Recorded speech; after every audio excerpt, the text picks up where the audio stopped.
Bonjour ou bonsoir et bienvenue dans un nouvel épisode consacré au crâne de cristal. Tellement d'amour, merci de nous rejoindre dans ces vidéos. Nous sommes aujourd'hui avec quelques crânes de cristal, un Ganesh, une Merkaba et une ronde d'astres, un miroir avec les astres, car le sujet de cet épisode d'aujourd'hui portera sur le zodiaque, les astres. Bienvenue, bienvenue, soyez bénis, chers abonnés, merci, merci. Nous ne détenons pas la vérité, c'est juste une vérité.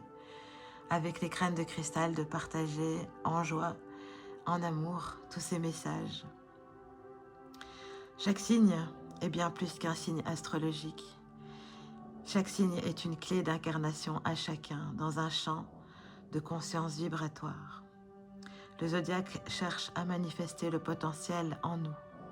C'est un outil de mémoire qui révèle notre soi supérieur pour chercher notre manifestation de l'incarnation, notre dharma, notre mission de vie. Et le voile de l'oubli nous a fait tout oublier. Nous vous invitons sur une vidéo qui se trouve sur cette chaîne concernant le voile de l'oubli pour plus d'informations sur ce que c'est et pourquoi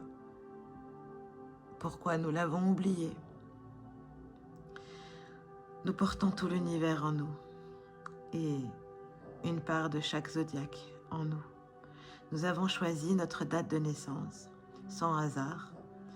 Et pour ceux qui sont entre deux chevals, on va dire entre deux dates, à cheval plutôt, à cheval entre deux dates, eh bien vous prenez un petit peu des deux, c'est bon.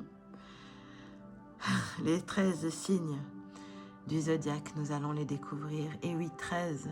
Et nous vous invitons également sur la vidéo où nous parlons du 13, sur le vendredi 13 et tout ce qui existe dans la matrice et tout ce qui a été modifié sur ce nombre 13.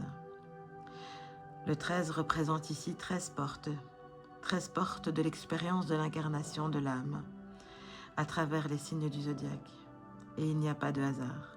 Chaque signe a été choisi pour expérimenter la vie et chaque signe contient cette épreuve de transformation à équilibrer et à maîtriser en chacun, en de nous. Le zodiaque est une carte du ciel codée dans la lumière des étoiles, des constellations, traduite par les anciens initiés, les anciens druides et les chamans, les Égyptiens, bien avant que l'astrologie moderne arrive. Dans une cartographie, là où les grands chamans et les druides, les Babyloniens, étudiaient les lois de l'univers, ils observaient le ciel au travers des monuments sacrés déposés par des consciences plus grandes, des consciences galactiques, qui ont déposé ici sur Terre des monuments tels que Stonehenge, Nabta Playa et les pyramides d'Égypte, des temples d'Angkor. Ces lieux ne sont pas des simples lieux touristiques, ce sont des lieux très énergétiques avec des antennes à haute vibration pour capter les cycles célestes des planètes. Ils regardaient le soleil comme on regarde un portail énergétique céleste, et chaque lever de solstice, chaque alignement relève un secret aux druides et révèle la force de l'invisible. Les Égyptiens appelaient ça le principe solaire, le principe Amon-Ra. Ils utilisaient des gnomons. Des gnomons, ce sont des bâtons plantés dans un sol de pierre que l'on appelle qu'on appelle l'horoscope du Dendera, le zodiaque de Dendera. Ils utilisaient le zodiaque de Dendera, voilà. Avait donc cette pierre gravée et une aiguille qui pointe vers les planètes selon la position du soleil. C'était le premier zodiaque. Un des premiers zodiaques qui est d'ailleurs conservé au musée du Louvre et qui provient d'Égypte. Il était comme un mandala sacré où on présente Sirius comme première porte de la source divine intelligente cosmique. Cette enquête stellaire de l'évaluation des âmes, chaque signe, chaque planète est associée à un son. Et nous vous rejoignons aussi sur une vidéo sur cette chaîne où nous parlons de la loi de l'octave, où vous pourrez découvrir alors les sons liés aux planètes, aux astres, la communication par la musique. Donc voilà, pour revenir à nos moutons et aux astres, chaque signe agit comme une clé d'activation ADN, une activation stellaire, une connexion aussi avec les Atlantes qui ont transmis tous ces pouvoirs de sagesse, toutes ces initiations plutôt, dans les temples d'Hathor.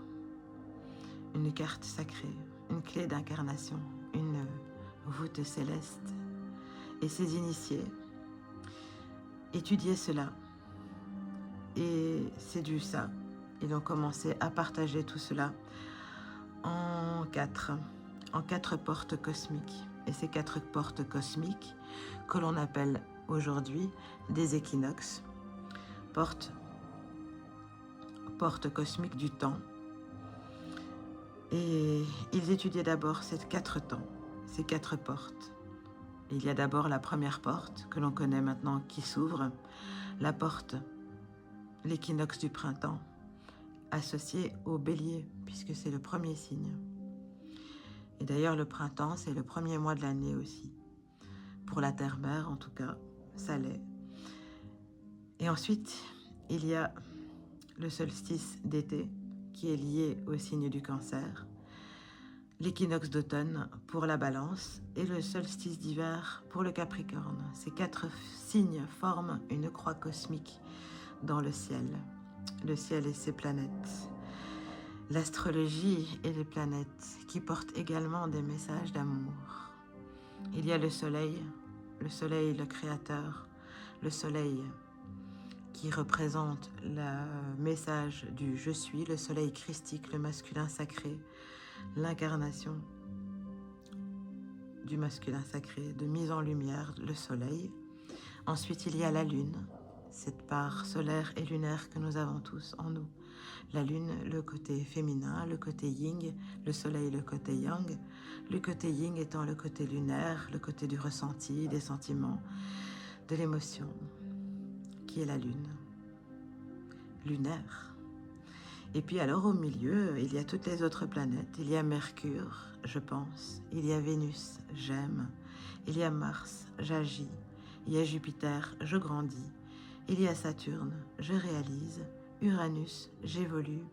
Neptune, je rêve. Et Pluton, je me transforme. Et toutes ces planètes ensemble forment le message de je suis, je sens, je pense, j'aime, j'agis, je grandis, je réalise, j'évolue, je rêve et je me transforme. Voilà le message de toutes les planètes. Et chaque signe est un miroir, comme nous voyons ici ce beau miroir. Un miroir de l'âme, un principe incarné. Découvrir ces 13 signes cachés. Le 13e, ce sera pour la fin. On va garder le suspense. Et comprendre les influences de chaque signe, comprendre leurs couleurs, comprendre leurs éléments et leurs particularités pour incarner au mieux son dharma. Alors, c'est parti. Le bélier. Le bélier est de couleur rouge, une couleur pure d'ancrage. C'est le premier signe du zodiaque qui est lié à l'élément feu. L'élément feu aussi qui est solaire. Et le bélier central de la création, associé à Amon-Ra, le dieu soleil créateur d'Égypte. Les anciens aussi associés à la planète Mars, à l'impulsion de l'énergie divine, à l'unité manifestée dans l'action, le principe divin, côté yang, la volonté d'explorer, de défendre sans domination et d'élever le courage. Le point faible du bélier serait la colère et les valeurs non respectées. Comme tout le monde, pratiquement. L'origine de la colère. Ici, nous avons en deuxième signe, le signe du taureau. Le taureau, couleur rouge-orangé, c'est le constructeur de la création. Il stabilise et maintient l'élément terre. L'élément terre, sa planète, c'est Vénus. Il stabilise la lumière dans la matière. Le taureau se manifeste et incarne l'harmonie divine. Chez les Égyptiens, le taureau sacré, Apis, est représenté comme la force vitale contenant la stabilité, et il est associé à Vénus, la planète de l'amour, du plaisir, du désir, de la beauté, la valeur du monde, visible. Il peut être dans l'attachement et dans la stagnation. C'est son point faible. Et le taureau élève la matière pour devenir un miroir du divin au vivant. Et il est aussi symbolisé par un bœuf ou par une vache qui est sacrée en Inde, qui est la force tranquille associée à l'abondance et aussi associée à l'évangéliste Luc, le pianiste de la vision. Ensuite, nous avons le signe du Gémeaux. Le Gémeaux, c'est la couleur orange. Il est messager des mondes. Il s'adapte, il transmet de la planète Mercure. Le verbe et l'écriture, l'expression, la pensée, le mouvement. Il est lié au dieu égyptien Thoth, qui est aussi le dieu de l'écriture, des lois divines dans la matière. La porte vibratoire des idées, des nombres et des chiffres. Il reçoit, il transforme, il initie en sagesse. Et son point faible, c'est d'être instable sans ancrage. Le quatrième signe, c'est le signe du cancer. Le cancer, c'est la couleur jaune orangé. Il est le gardien de l'âme, de l'émotionnel. Élément du gardien d'eau. Il est gardien de l'eau. Donc il est lié à l'élément eau. Il est lunaire, associé à Isis, protectrice de l'enfant, très familiale. Le cancer est le reflet du soleil. À l'inconscient, lié à la naissance, à l'amour, lié au solstice d'été. Il protège sa famille et sa flamme divine. Son point faible du cancer, c'est de se refermer sur ses blessures et dans sa coquille. En effet, il est représenté comme un petit crabe qui se protège et qui rentre chez lui quand il se sent vulnérable. Ensuite, nous avons le lion. Le lion est de couleur jaune pur, la royauté, l'esprit de feu solaire, la puissance divine. Le lion incarne le sphinx solaire. Il stabilise l'énergie de la royauté, sacrée, créatrice. Son feu, c'est solaire, il est très solaire et c'est dans l'élément feu. Il stabilise la lumière divine, le pouvoir intérieur de rayonner son être véritable avec honneur et noblesse et dignité. La lumière consciente, devenir un canal solaire de la beauté, la vérité, la lumière du cœur, qui se souvient d'être un enfant solaire, de l'essence divine et silencieuse. Le point faible du lion, c'est la vanité et la surestimation du moi. Ensuite, nous avons la Vierge. La Vierge est de couleur jaune et vert, la transformation du visible, l'intelligence divine, la matière qui nettoie, qui purifie, associée à Nephthys, la gardienne des corps subtils, au service du divin, de la lumière, du cœur, qui nettoie, qui purifie, qui transforme le chaos en ordre, le soin, le travail bien fait, la guérison. La planète Mercure est associée à la Vierge, incarnée, associée à l'élémentaire, la pensée pure. Le point faible de la Vierge se bloque rapidement. Après, nous avons la Balance. La Balance, couleur vert. La Balance, l'art du juste milieu. L'art de la Ma'at, associé à la Ma'at, qui est la balance égyptienne, qui rétablit l'équilibre des forces opposées des planètes. La Balance, associée à Vénus, dans tout ce qui est beau, apporte la stabilité, la beauté, la justice divine. La Balance initie les liens, les contrats d'âme et le relationnel, le miroir pour grandir, le karma relationnel, le point faible, déséquilibre intérieur, déséquilibre extérieur, lorsque la balance n'est pas, c'est son point faible. Ensuite, nous avons le scorpion. Le scorpion est de couleur vert et bleu. Tout ce qui meurt doit renaître. Le scorpion est le gardien des portes de la mort et de la renaissance. Il conserve la puissance. Dans l'Égypte ancienne, est lié à Anubis. La régénération. À travers les ténèbres, il relève la sexualité sacrée. La métamorphose liée à la planète Mars donne le courage de descendre dans l'ombre pour remonter. Et Pluton, qui est juste à côté aussi, en liaison avec Mars, d'en sortir et de se transformer. Le scorpion est un signe test, là où l'ego se dissout, devenir authentique, engagé. Il détient les secrets de l'alchimie intérieure. On associe le scorpion au phénix qui renaît de ses cendres. Il est associé à l'évangéliste Jean. Et puis le Sagittaire. Le Sagittaire est de couleur bleue, à moitié homme, à moitié cheval, à moitié Dieu cheval. Il garde la vérité céleste. Il enseigne et propage la soif de la vérité. La vérité idéale est de la justice supérieure, de transformer en lui ce qu'il comprend.